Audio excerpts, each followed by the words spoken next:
Part 1. The Beginning of Control. They told the public it was research. They told the victims it was treatment. They told the families nothing at all. What actually happened was far darker and far more deliberate than anyone wanted to admit. In the early 1950s, as the Cold War intensified, the United States became obsessed with a question. Could the human mind be controlled? Could thoughts, memories, and behavior be manipulated, even erased without consent, without notice? Intelligence reports suggested that enemy nations had already made strides in psychological warfare, and the CIA was determined not to fall behind. In 1953, under the authority of director Allen Dulles, a quietly Part 1. The Beginning of Control. They told the public it was research. They told the victims it was treatment. They told the families nothing at all. What actually happened was far darker and far more deliberate than anyone wanted to admit. In the early 1950s, as the Cold War intensified, the United States became obsessed with a question. Could the human mind be controlled? Could thoughts, memories, and behavior be manipulated, even erased without consent, without notice? Intelligence reports suggested that enemy nations had already made strides in psychological warfare, and the CIA was determined not to fall behind. In 1953, under the authority of director Allen Dulles, a quietly authorized program. It was called MK-Ultra. On paper, it appeared to be a series of experiments on behavior, memory, and cognition. In practice, it became a sprawling, unaccountable web of manipulation, coercion, and abuse. Universities, hospitals, prisons, and private research centers were recruited. Some scientists claimed ignorance of the ultimate goal, but many knew exactly what they were doing. The people they experimented on often had no idea they were part of it. Subjects were given psychoactive substances without consent. LSD, mescaline, barbiturates, and other compounds were administered repeatedly. Some were kept under sensory deprivation, isolated in rooms with no sound, no sight, no human contact. Sleep was disrupted for days at a time. Electroshock therapy was sometimes applied as a form of observation rather than treatment. The goal was not healing, it was breaking, it was control. Success was measured by how much of a person could be fractured before they collapsed. Even more disturbing was the experimentation on pregnant women. In several documented cases, women were administered experimental drugs during pregnancy to study neurological effects on the developing fetus. Many records are incomplete. Some end mid-sentence, others were destroyed entirely. The long-term consequences are still unknown. What is known is chilling. Some children were left permanently altered, their emotions, their behavior, and their very sense of self compromised before they had a chance to live. Part 2. Children as Data Points. This is the reality behind what Netflix dramatized with Stranger Things. 11 is introduced not as a girl, but as an experiment. She is assigned a number. Her mother is unknowingly dosed while pregnant. She grows up in a facility that isolates her, conditions her, tests her without regard for her well-being. Her reactions, her fears, her trauma are all grounded in documented outcomes of MK-Ultra practices. Trauma that isolates, trauma that suppresses language, trauma that manipulates emotion. In the show, it's dramatized into powers. In reality, it was psychological and physical abuse, observed, recorded, and repeated. Season 2 mirrors the operational structure of MKUltra itself. 11 is not the only child. There are others, numbered, categorized, and subjected to repeated observation. Files refer to them as data points. Their behavior is compared, cataloged, and evaluated. When a subject became unstable, they were removed from the experiment, sometimes institutionalized, sometimes disappearing entirely from the records. Survivor testimony decades later confirms that these individuals struggled with memory loss, dissociation, paranoia, and long-term trauma. Their lives, in many cases, were permanently altered. One of the most insidious techniques in MKUltra was psychic driving. It combined drug administration, sensory deprivation, and repeated audio messaging played for hours or even days. The goal was to break down existing personality structures and attempt to rebuild behavior in a controlled way. Victims often reported feeling as though parts of themselves had been erased permanently. 11's fragmented memory, emotional flatness, and inability to process normal social interaction mirror precisely the effects described in survivor accounts. Part 3. Cover-up and Silence.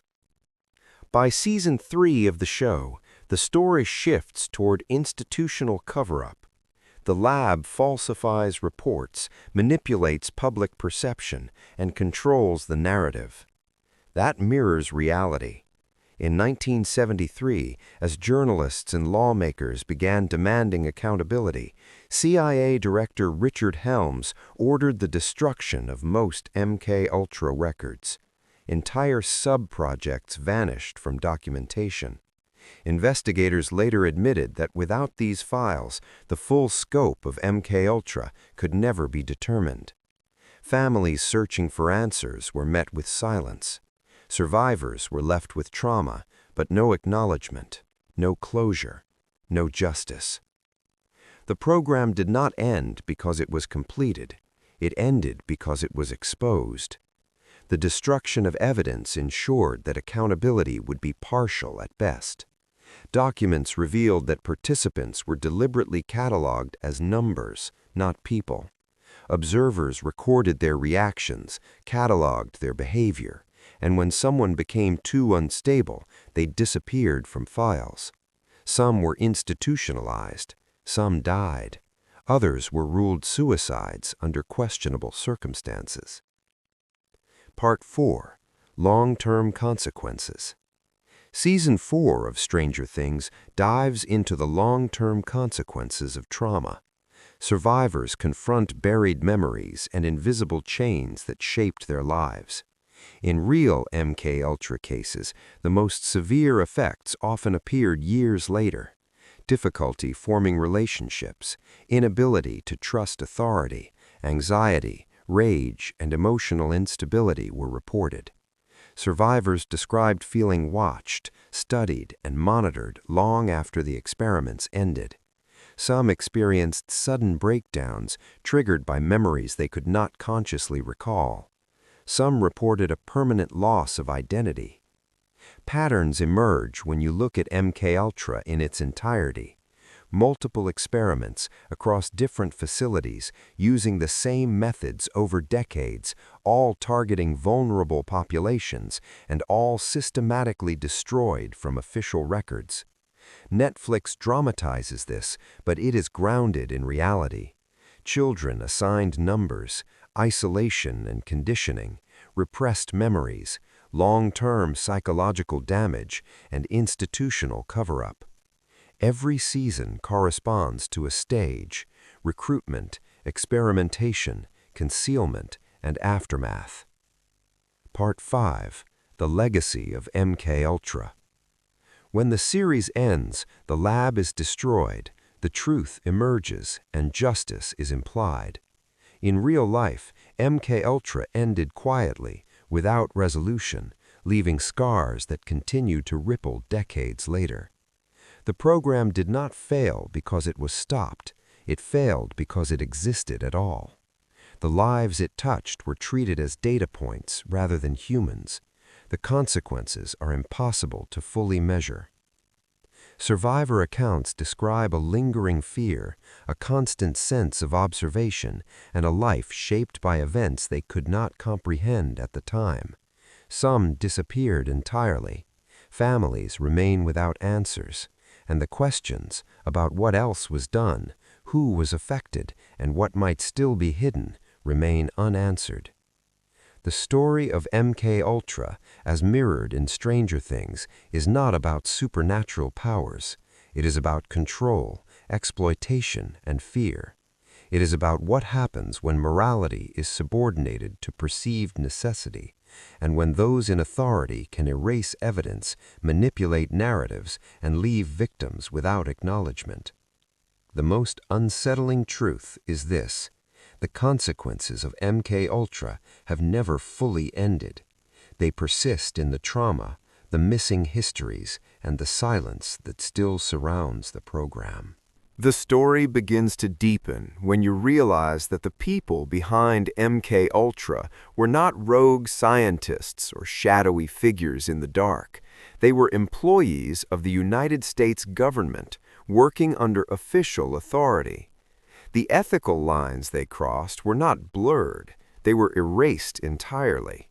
Consent was considered irrelevant, and human life was treated as a data point. Some subjects were patients, some were prisoners, and some were ordinary citizens who trusted their doctors. All were expendable. Records that survived show that experiments were repeated methodically for years. Subjects were dosed multiple times, their reactions observed, notes were taken. Researchers documented everything, every tremor, every moment of fear, every flicker of resistance. And yet, when the time came for accountability, the records were destroyed. Thousands of pages vanished at a single order from CIA Director Richard Helms in 1973. Files that could have named the victims, revealed the extent of the program, and exposed the individuals responsible were wiped clean. We may never know how many lives were altered, how many identities fractured, how many children were affected by these experiments. But the fragments that remain tell a story terrifying in its precision. One survivor, decades later, described waking up in a small locked room with a stranger hovering over her, injecting chemicals into her system. She remembers nothing else. Another described being told she was part of a study and then left alone for days, stripped of all sensory input, forced to stare at walls and listen to repeated phrases for hours.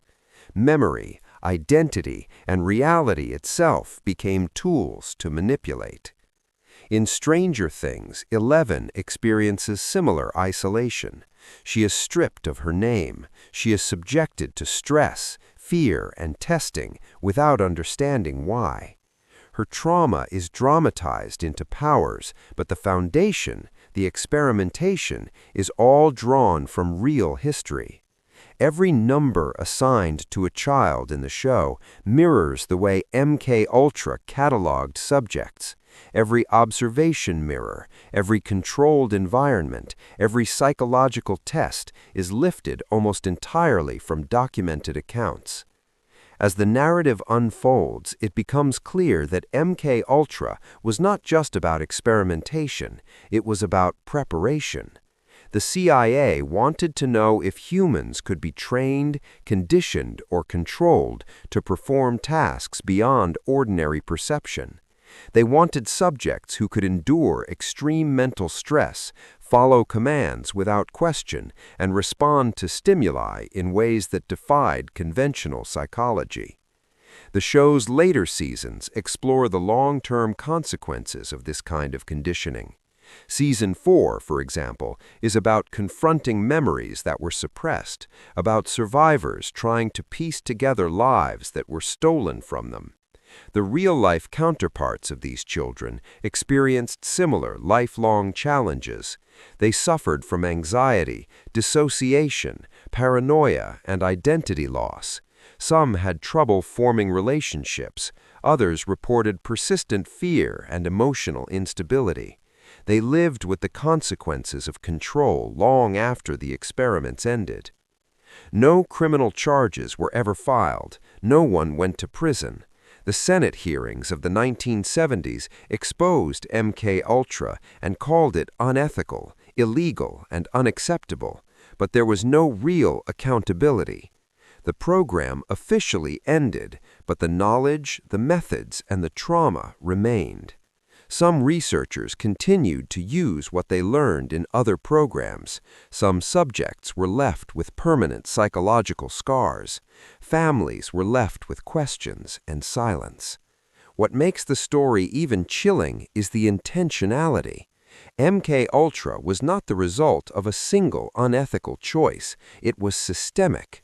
There was method, there was design, there was oversight, just not oversight that considered the victims.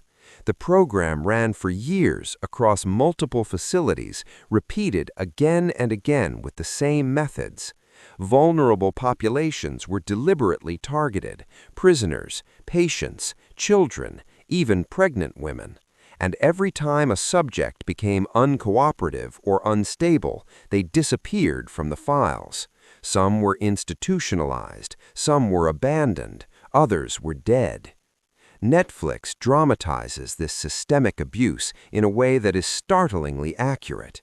Each season of Stranger Things reflects a stage in MKUltra: recruitment, experimentation, concealment, long-term consequences, and survivor confrontation. The horror is not the powers, the monsters, or the upside down. The horror is the human behavior that created the conditions for those horrors. In real life, the experiments were monstrous enough, and their effects are still reverberating decades later. And yet, there are fragments of hope, if only in storytelling. Survivors who came forward years later, speaking out about their experiences. Researchers, whistleblowers, and journalists who dug into the archives and uncovered what remained. Stranger Things does what the government never did. It gives a narrative voice to the victims. It shows that even if justice was never served in real life, recognition is possible. Understanding is possible. The final truth, the one that lingers after the show ends, is not about science fiction or psychic abilities. It is about human nature, power, and secrecy. It is about what happens when authority is unchecked, when morality is subordinated to perceived necessity, and when evidence is deliberately erased. MKUltra was not a failure because it was stopped. It was a failure because it existed. The lives it touched, the identities it fractured, and the trauma it left behind can never be fully restored. Some victims died quietly, some survived with invisible scars, and some were never recorded at all. The questions they left behind, how many children were affected, how many lives were permanently altered, how many traumas were suppressed by secrecy, remain unanswered. The pattern repeats in history: power misused, evidence destroyed, victims silenced. And that is the lasting horror of MKUltra. Not monsters, not supernatural powers, not parallel worlds, just human beings, treated as tools, experimented upon, discarded, and forgotten. And yet, in the stories we tell, in the survivors' voices, in shows like Stranger Things, the echoes remain. The past is never truly gone. It lingers in memory, in fear, and in the knowledge that some of the greatest horrors in human history were committed not by monsters, but by people.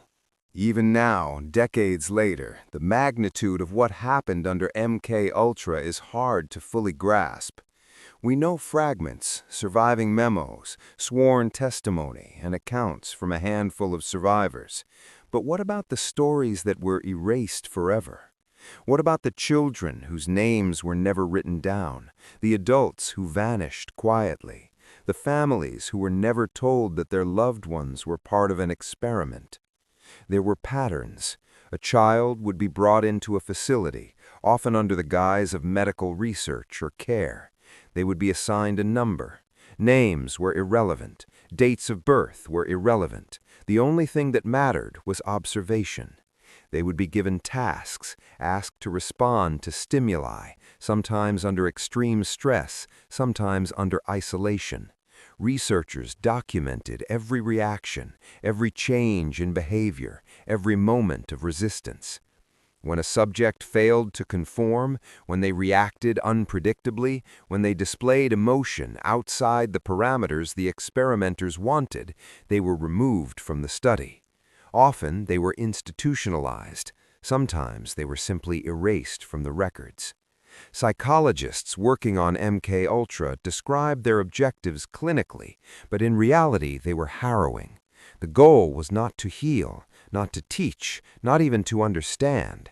The goal was control, to see how far the human mind could be pushed before it fractured, how much identity could be stripped away before a person became malleable, compliant, and ultimately a living instrument of experimentation.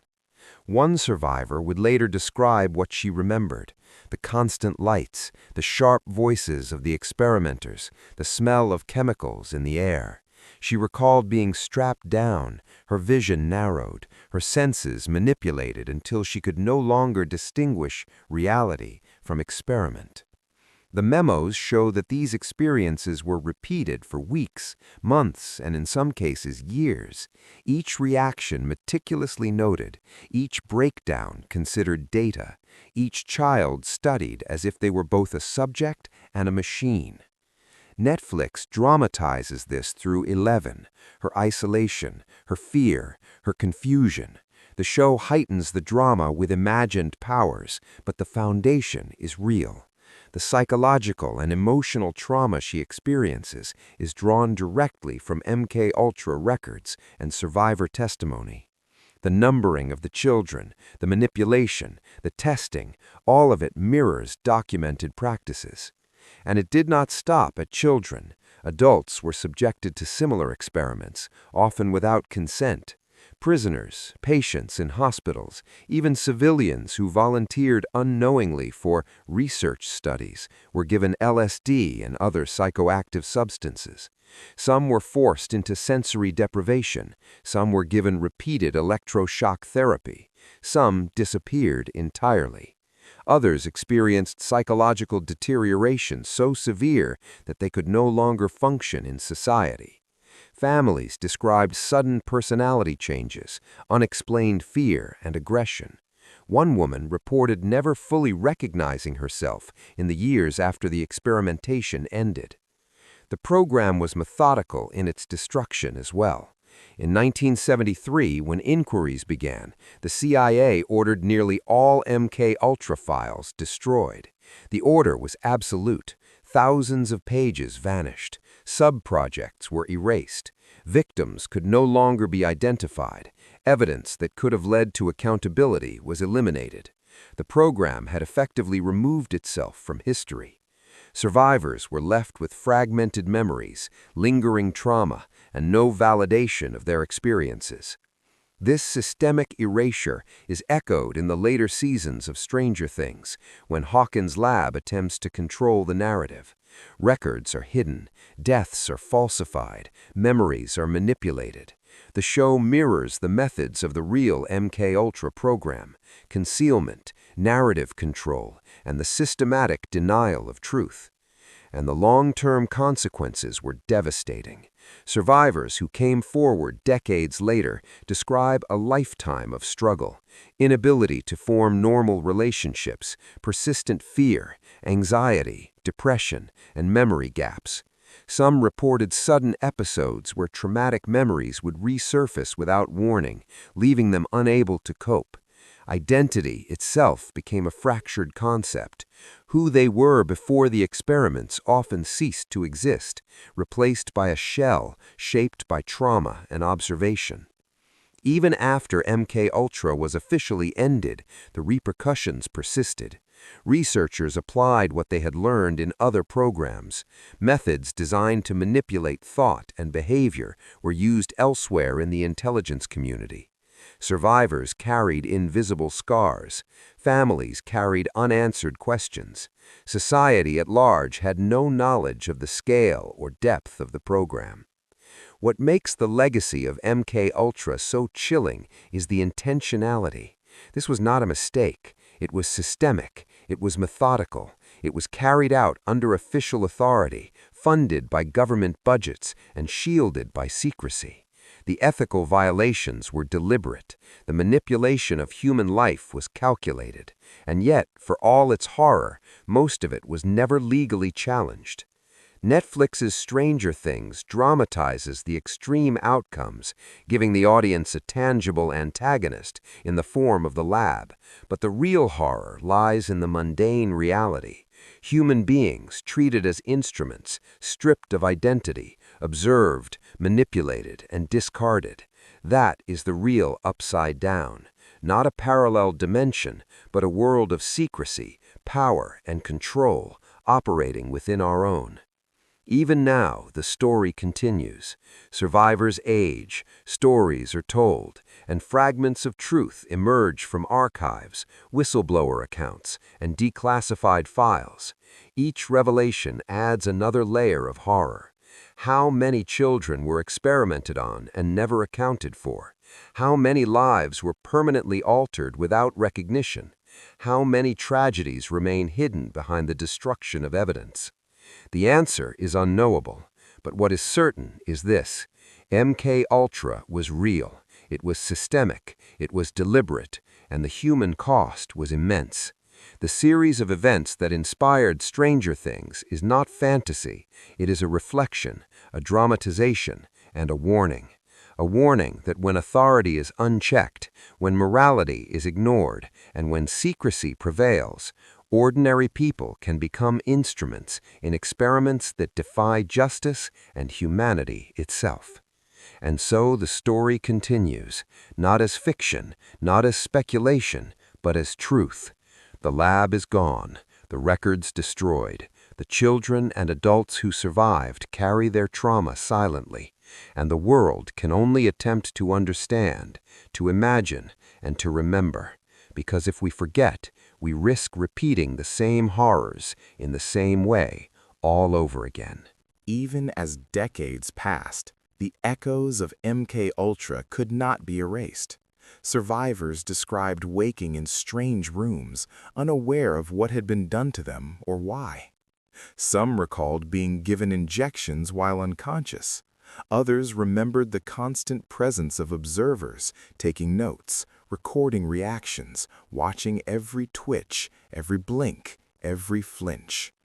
Sleep deprivation, isolation, repeated doses of psychoactive drugs, all of it was designed to fracture the mind, to make people pliable, to see how far identity could be bent before it broke entirely.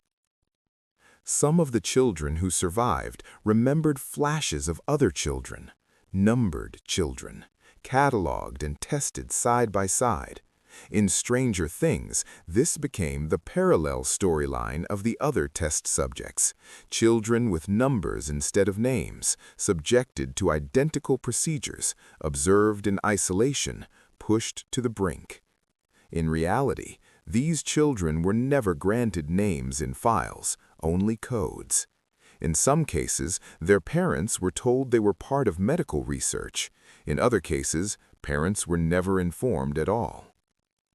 The documentation is chilling. In one report, a subject is noted as having hallucinations after repeated LSD exposure, yet the researchers proceed with the experiment, observing and recording the results as if the subject were an object rather than a human being. Another file describes a child whose personality fragmented under prolonged isolation and sensory deprivation, but researchers marked it as successful conditioning. The language is clinical, the meaning is horrifying. Even after MKUltra was exposed in the 1970s, the consequences persisted. One woman recalled years later that she could no longer recognize herself in mirrors. She had gaps in her memory so wide that entire years of her life were missing. Another man described waking in his 20s with sudden anxiety and phobias he could not explain, only to discover decades later that he had been experimented on as a child in a program that bore the MKUltra name. Some subjects died. Some were institutionalized. Some vanished entirely. When the Senate investigated, they found only fragments of the full program. Most records had been destroyed under the Helms Order in 1973. Thousands of pages of reports, testimony, and documentation erased. The destruction was systematic. The erasure was intentional. The people behind the program ensured that the full truth would never come to light. And yet, the human toll could not be erased. The trauma was passed down in memory, in fear, in lives permanently shaped by what had been done to them. Families struggled with sudden behavioral changes in children, unexplained anxiety in spouses, fragmented recollections, and invisible scars that would never heal. It is this reality that Stranger Things dramatizes so effectively. The series gives the audience a lens into what systematic, deliberate, and state-sanctioned experimentation on children could look like. The upside down, the lab, the isolation. It is not fantasy. It is an allegory for trauma inflicted by institutions and authority, and the consequences of human lives treated as variables rather than as people. Some researchers argued it was national security. Others argued it was scientific curiosity. But in every case, there was a lack of consent, a lack of oversight, and a disregard for humanity. The power to manipulate the mind, they believed, justified the methods. And in that justification lies the real horror. Ordinary humans were turned into experiments. Childhoods were stolen. Lives were fractured. Memories were manipulated. Identity itself was treated as malleable, something to be reshaped and controlled. In the later seasons of the show, we see the aftermath. Children grow into adults haunted by the experiments, memories resurfacing in fragments, relationships complicated or destroyed by trauma they barely understand. Survivors of MKUltra described the same reality. Some could not trust authority figures. Some could not maintain relationships. Some struggled with recurring psychological episodes decades later. The long-term consequences were real, permanent, and often invisible. Even today, the true scale of MKUltra is unknown. How many were experimented on and never recorded? How many children, adults, families, and communities were affected without ever knowing? What methods were used that have not been uncovered? The gaps in the record are as chilling as the parts we do know. And that is the lasting legacy. Not monsters, not supernatural powers, not fiction, but human beings treated as tools, observed, broken, discarded, and remembered only in fragments, whispers, and stories. Netflix gave these fragments a story. Stranger Things dramatized them. But in real life, there is no resolution, no justice, no lab destroyed, no villain caught. Only memory, trauma, and the haunting knowledge that some of the most horrifying human experiments were sanctioned at the highest levels of government, and some of the people responsible were never held accountable. Even as the years pass, the echoes remain, the fear, the observation, the trauma, and the reminder that the most unsettling horrors often have no monsters, only people in positions of power, wielding knowledge without conscience. The hardest part to grasp is that MKUltra wasn't chaos, it was meticulous. Every detail measured, every reaction recorded, every failure noted. Researchers logged dates, times, substances, doses, and emotional reactions. Children were assigned numbers. Adults were labeled as subjects. In some reports, psychologists described children as successfully conditioned when the child's personality broke down entirely. These weren't isolated incidents, they were patterns repeated across multiple facilities, across years, across different states and institutions. The survivors carry invisible marks. One woman recounted being strapped into a chair for hours while repeated auditory messages drilled into her subconscious, guiding her thoughts without her awareness. Another remembered the chemicals that made her hallucinate, the endless walls of white rooms, the observers writing notes behind mirrored glass. Their lives, once ordinary, had been transformed into instruments for experimentation. In Stranger Things, these moments are dramatized, the testing, the isolation, the trauma. But in reality, no one applauded the outcomes. There was no understanding, no care, no resolution. The subjects were observed like lab rats, then returned to a world that didn't acknowledge what had been done to them. Memory loss, identity fracture, emotional instability, these were the true powers MKUltra created, and they lasted long after the tests ended. The destruction of evidence only intensified the horror. In 1973, Helms's order eliminated the vast majority of records. Tens of thousands of pages detailing experiments, subjects, results, and notes disappeared. Sub-projects vanished entirely. No one could trace the full scope. Families seeking answers found nothing. Survivors seeking validation found silence. The state had erased the story, leaving only fragments. Some of the fragments we do have are terrifying. There are notes on children who were administered LSD repeatedly, on patients kept in sensory deprivation for days at a time, on adults given hallucinogens and shock therapy without consent. Some subjects were subjected to psychic driving, a process designed to break the personality and then attempt to rebuild it. The psychological trauma was the point. And when it broke them, the scientists recorded it clinically, as though the shattering of a human mind were a milestone rather than a crime. Even after the program ended, the impact continued. Survivors spoke of anxiety that came out of nowhere, of relationships they could never form, of emotions they could never trust. Some reported sudden flashbacks triggered by everyday events, memories they could not consciously access. The most devastating effect was often not immediate. It surfaced decades later, long after the laboratories were closed, long after the files were destroyed, long after the government had turned its back. The Netflix series dramatizes these long-term consequences.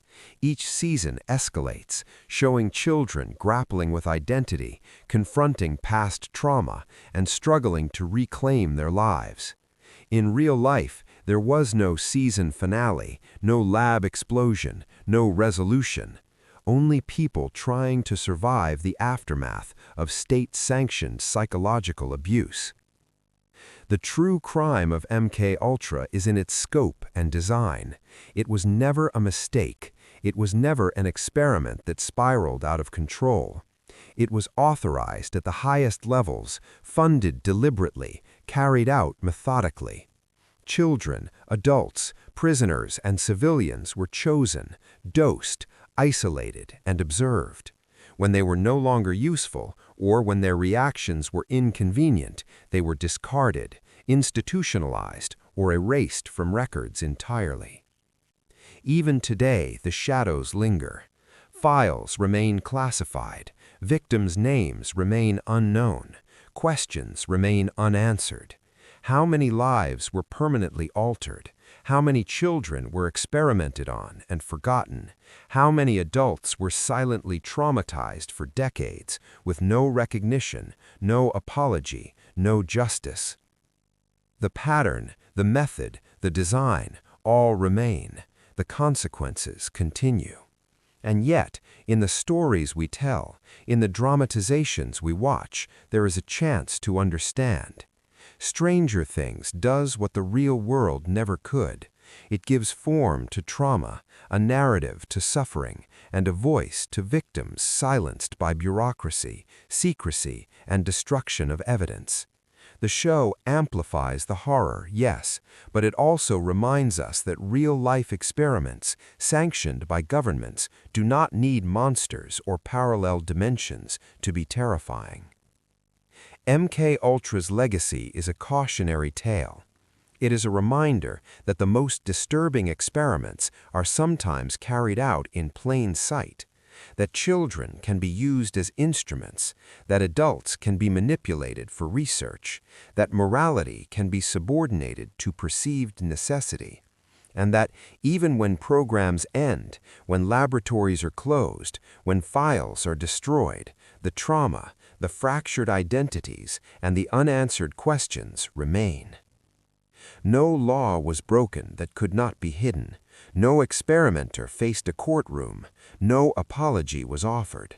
Only survivors, scattered, broken, and searching for answers that may never come.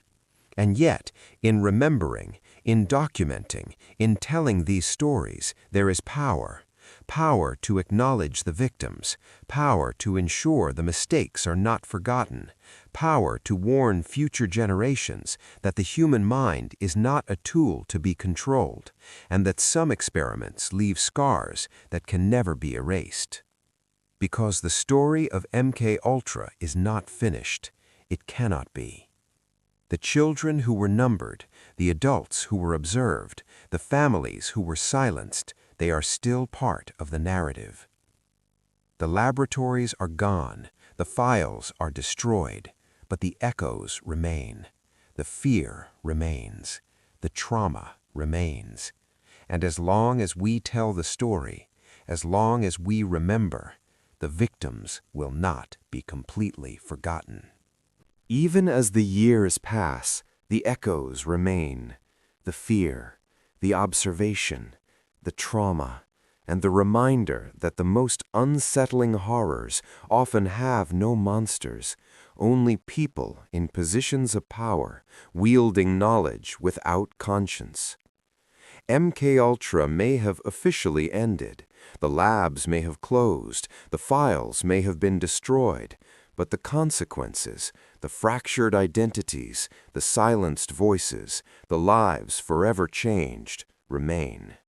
The children who were numbered, the adults who were observed, the families who were kept in the dark, their stories linger in memory, in fear, and in history.